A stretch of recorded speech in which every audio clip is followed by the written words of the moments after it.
কৃষ্ণের দশম অবতার, প্রথম মৎস্য। এবার এলাম দ্বিতীয়তে, দ্বিতীয় কুর্ম। তারপরে তৃতীয়তে আসছি, তৃতীয় হলো বরাহ।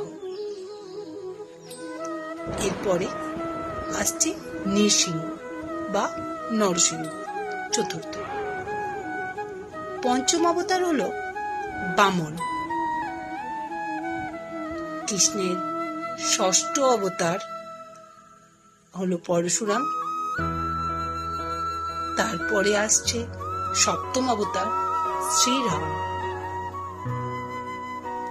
কৃষ্ণের অষ্টম অবতার অবশ্যই কৃষ্ণ স্বয়ং। কৃষ্ণের নবম অবতার বুদ্ধ। আর দশম অবতার কল্কি।